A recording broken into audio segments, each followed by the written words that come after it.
Ogunlade Davidson of Sierra Leone has been co-chairing for almost 11 years the third IPCC working group, the one which concentrated on questions about whether and how to fix the problems of climate change. With his background teaching mechanical engineering, including in South Africa, Sweden, Denmark, and the United States, he has co-chaired this group for the past decade and has chaired the approval of 7 IPCC reports, including serving as the lead author on 2 of them. He's joined at his table today by several co-chairs of the Mitigation Working Group, Bert Metz of the Netherlands, who chaired the approval of 7 reports as well, and is a senior scientist in the Netherlands Environmental Assessment Agency, by Jim Bruce of Canada, a former deputy environmental minister who was among the pioneers in the World Meteorological Organization to establish the IPCC in the very first place, and he convened its very first meeting in 1988. He served in key roles in editing the 3rd and 4th assessments. So Ogun Davidson will present the program from this 3rd group, the one that looks at how to fix the problems. You're going to give us the answers, right? In 10 minutes, right? Yeah. Okay. Thank you, Mr. Chairman. Thank you, colleagues. Let me at the onset also welcome one of our co-chairs, Dr. Osun Lee from Korea. I think he should be somewhere in the audience because I saw him, and he should join us in the table. Now, we've had the summary of Working Group 1 that clearly outlined the science through 4 assessment reports, and similarly for the impacts and the adaptation for Working Group 2. What I'm trying to say here is that something can be done. However, it requires other choices. If we look at the series of reports, of both special reports and assessment reports represented in this view graph, it clearly tells us that as we evolve in the thinking within Working Group 3, we've increased our coverage of authorship, we've increased our coverage of knowledge, we've increased our coverage of participation in the world, and this is clearly represented in the tunnel as we see it in this view graph. It's been through a series of special reports, assessment reports, sleepless nights of several authors of different categories all over the world to produce these important aspects of the technical, the economic, and the social dimension of climate change. We should not forget that climate change came about with human desires for development, and climate change can be solved also with human desire for development. And as we go through this progression, I'll try to tell you how IPCC see this great phenomenon can be stressed. Now, if you look at this report, this view graph, between 1970 and 2004 that we measured for the 4th assessment report, significant amount of increase in greenhouse gases have occurred, in fact, by 70%. And clearly, carbon dioxide accounts for over 76% of that increase.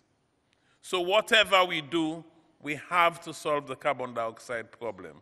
And this is what this view graph is telling us. However, if we move along the line, taking where we are now, and by 2030, we'll find out that if you use the scenarios that we've also analyzed within the IPCC process known as the stress scenarios, you'll find out that the greenhouse gases will increase from the most generous to greenhouse gases scenario to the least, which include quite a lot of developmental aspirations as well, between 25 and 90%. But that amount of increase in greenhouse gases can be offset by using what we know in economics and engineering, using both the bottom-up and top-down models, using different types of carbon prices, provided we can do it well.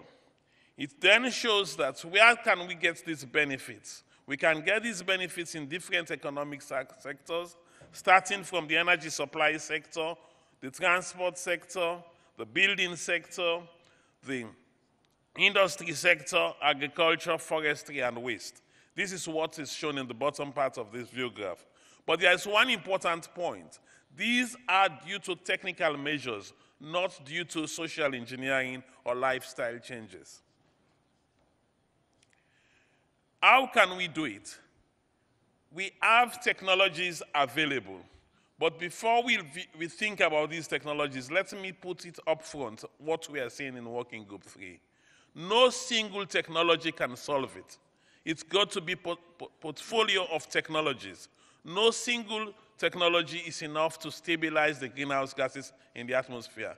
And this is where it involves clever judgment for us to see how we use the technologies that we have now in the energy supply sector, how we use them in the supply sector, how we use them in the building sector, and how we use them in the transport sector. Then as you would see that as we progress along the line, there are several technologies that are available now that have not yet been fully matured, but will be fully matured and commercialized along the stream. And by 2030, you will see that significant amount of technologies will be available for us to use, even in the transport sector. You can see these are all technologies that will be available, and by 2030, most of them will be fully commercialized and they will be on stream, and this can help us. But I must say that this is a technological perspective. Implementing these technologies are not as simple as we see. As we know, trying to deploy these technologies is a major, major challenge to us. Now, let us now try to relate what I've said to what Working Group 1 and Working Group 2 have said, especially what Working Group 2 did say a minute ago. If we're going to get to a situation in the world in which we stabilize the greenhouse gases, we as scientists have tried to ask ourselves the same question: what should be our target to reduce the greenhouse gases in the atmosphere?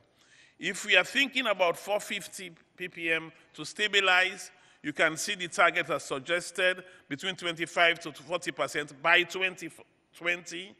If we're thinking of 550, it's between 10% and 30%. And if we are really thinking the way the debate is going on now, possibly it will be difficult for 450, but if we go to 550, then other choices would have to be made. Now, let us view it now in the scientific perspective. What are we saying? We are saying that for us to stabilize, we increase the greenhouse gases to a tipping point, and then we increase it, and then we start going down. Now, this is one of the major challenges facing us, because it would require political decisions. It will no more a scientific decision, but political decision. If you look at the view graph, the gray graph shows you that we continue the way we are doing business now, and possibly by 2090, we'll get the tipping point. If you go to the green graph, the two extremes, then we have to get the tipping point by 2020, the latest. As we move along that point, you relate it to the temperature of the global situation, we would have gone way above the 2 degrees that is hotly being debated around. And we need to start thinking of a world in which significant amount of adaptation needs to take place. And are we ready for that? These are some of the political questions. And you can see that now in this graph, telling you in the yellow line about where should we pick the CO2 in the atmosphere. These are decisions that we need to take.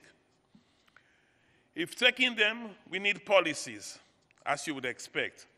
Significant amount of climate policies are necessary. One is the research and development. If you look at the trend now, significant amount of money has to go to research and development. The trend is going down. We have more private R&D, but public R&D is decreasing. That requires significant amount of investment. Also on new technologies, there are a lot of technologies now, But the technologies that were available, as I showed you a minute ago, are not enough. The technologies that we have now cannot stabilize the greenhouse gases in the atmosphere. You need more technologies. We need new technologies. We need to deploy those technologies. We need tax credits. We need to set standards. And we need to create markets, market creation. Market creation as well alone cannot solve the problem, but it can assist the problem greatly. And also, if you look at the previous graph, we talk about different carbon prices.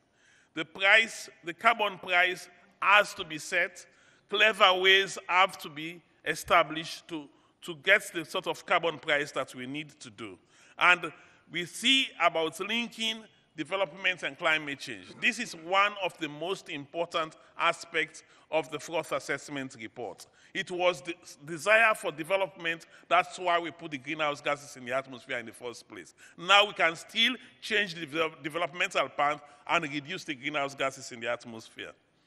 So, for most countries of the world who may not even take climate change as a priority, there are several non-climate policies that would solve our problem. One of them is the lifestyle and behavioral patterns as listed, and the others are the policies that we do every day: macroeconomic, trade policies, energy security, energy access, air quality, insurance policies. These all have significant dimensions in the climate change mitigation. So I'd like to conclude with this curve, which is the challenge facing the political arena right now. It is left for us to choose which one we want to take. Either we take a developmental path that's high emission based, and then we can all get the 7 degrees increase, or we take the low developmental path, which in fact still increase our economy, but we do things differently. If we don't, then we can all be ready to be different types of human beings. I thank you. Thank you very much.